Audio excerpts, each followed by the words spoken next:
All right, in this last video for chapter 1, we are going to discuss in more detail the importance of prime cost and controlling that, and different types of cost control processes a restaurant or food service operation can implement. So first, let's talk about prime cost as a percentage of total sales. In the last video, I had you draw this triangle, cost, percent, sales, okay? And if we're looking at this income statement here that is on the screen, we have an income statement that shows our sales at the top, because remember, our sales is the money that we're bringing in that we have to subtract every cost from to get our profit on the bottom line. So our income statement gives us our total. We are going to then subtract our costs of our sales as well as our labor. So if I want to find my percentage, obviously it's already given at 31.6, but let me show you how we get there. So to manipulate this triangle, whatever we are looking for, we want to cover that up. And so if we're looking for our percentage, we then have a formula of cost divided by our sales. Okay, and so now that we have those two categories, we can just put the numbers in place. So if we're looking at our food and beverage cost of $31,126, we divide that by our total sales, $98,442. It's going to give us a decimal of 0.3161. Okay, now in the previous video I also mentioned that percent equals the part over the whole times 100. Now when we multiply this number 0.3161 times 100, we are going to get 31.61. Now, because there's two zeros in 100, we simply just move that decimal place over 2 spots. Okay, so you don't have to necessarily do times 100 in your calculator. You can do that in your head just by moving that decimal place over 2 spots. And then we add the percent sign. Now, the reason why I want to go to the 4th decimal place up here in the original number is because we're going to use general rules of rounding. We want to have at least one decimal place when it comes to percentages. So this 4th number as a 1 shows that we do not need to round up that 6. So it will just be simply 31.6%. If this 1 had been 5 or higher, then we would have gone ahead and made it 31.7. But in this case, because it's a 1, we're just going to drop it. And then we did the same thing for our labor cost. And so with our labor cost is $32,191.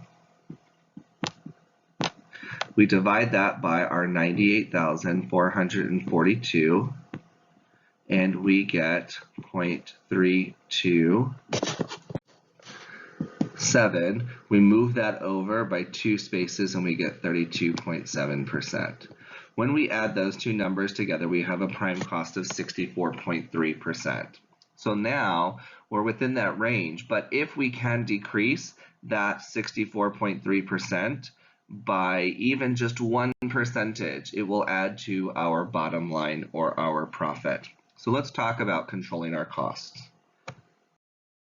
All right, so the first step in our cost control process is developing our performance standards. So we have to develop essentially what is the way that our employees should be producing the food and what level of ingredients are we going to be using. So we can divide this into 2 different standards, our quality and our quantity. Quality is the level of ingredients. So is it USDA Prime? Is it USDA Choice? what is the type of shrimp that we're using. Is it kind of a giant Gulf shrimp, or is it one of the smaller kind of shrimp that depend on what we're putting in our recipes?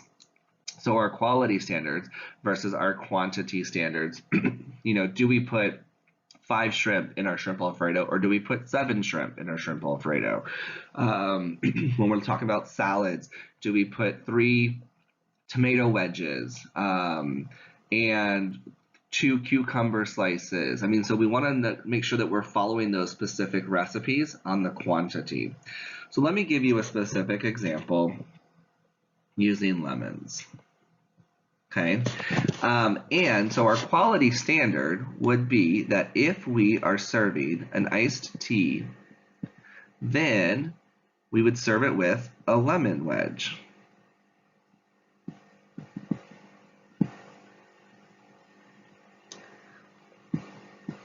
Our quantity standard would be that it comes with 1 lemon wedge per tea.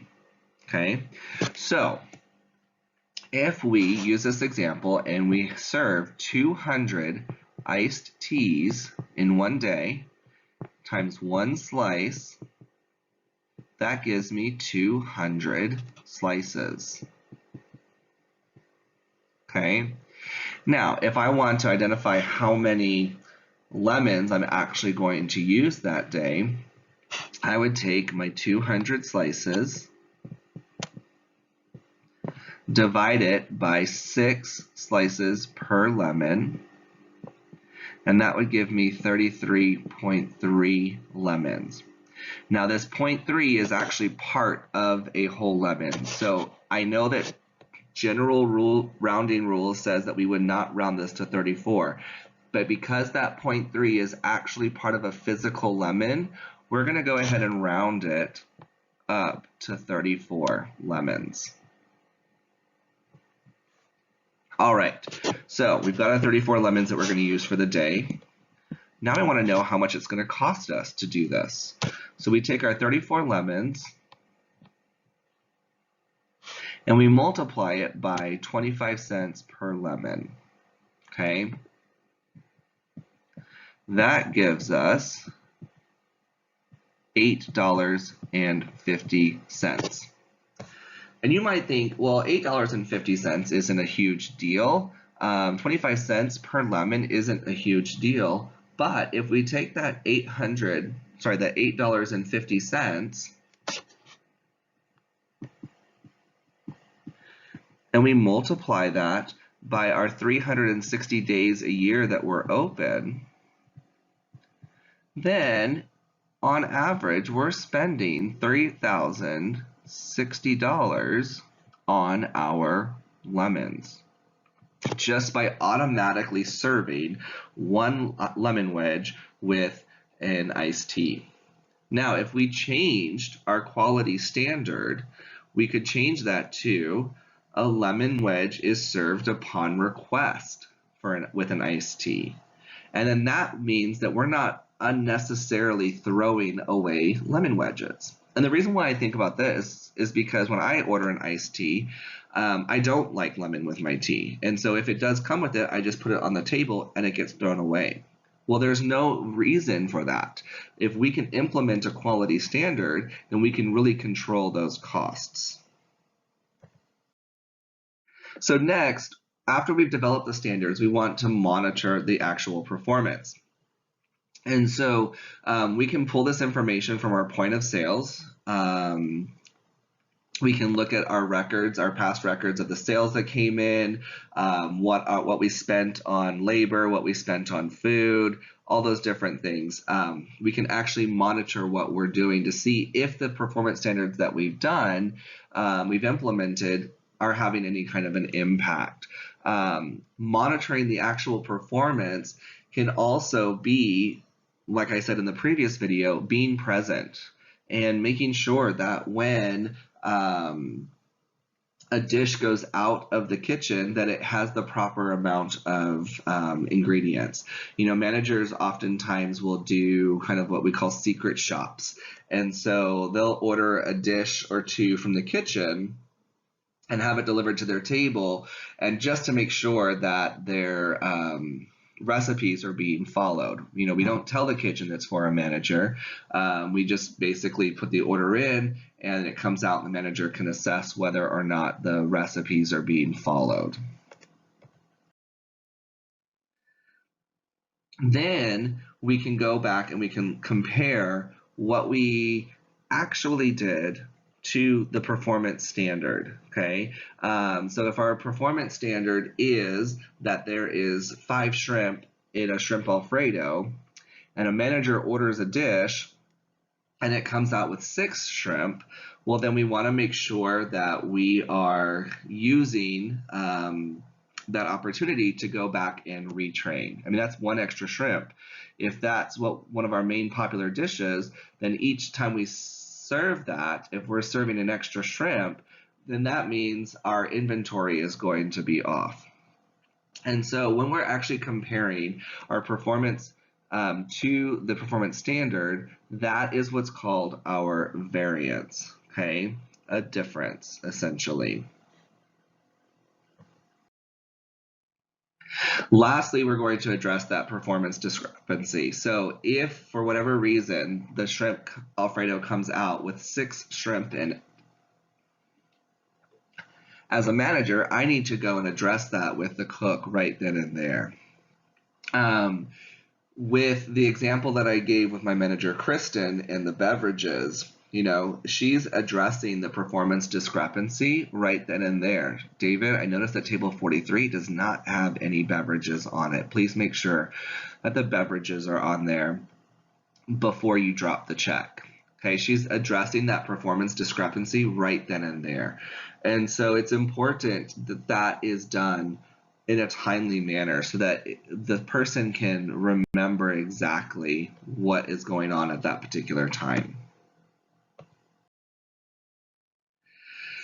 So if we want to have a couple different corrective actions, and we want to kind of reduce our food cost, we can decrease the portion size of that, which means we're using less ingredients and, in a sense, using less money to produce the dish. Now, of course, we don't want to reduce it so small that people aren't willing to pay the selling price, the menu price, for that portion if we do decrease it.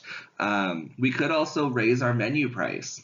Again, going back to that, what I just said is if we don't want to raise it too much, that people aren't going to find the value in that particular item. As far as food waste, if we want to reduce our food waste, we want to look at our portion sizes. And are people taking food to go a lot? Are people leaving a lot of food on their plates? And if that's the case, then maybe our portion sizes are a little bit too big and we can adjust that. As far as our storage and our food rotation, if we're throwing a lot of food away, we notice that, then we want to look and make sure that all of our employees are trained and understand how to rotate our inventory so that the freshest product or the oldest product is used, so that way it doesn't go bad or spoil in our inventory. So there's a lot of different things that we can do to reduce our cost. And as a manager, it's your responsibility to implement this 4-step process, okay? To first develop the standard, then monitor, then compare the actual, and then take corrective action.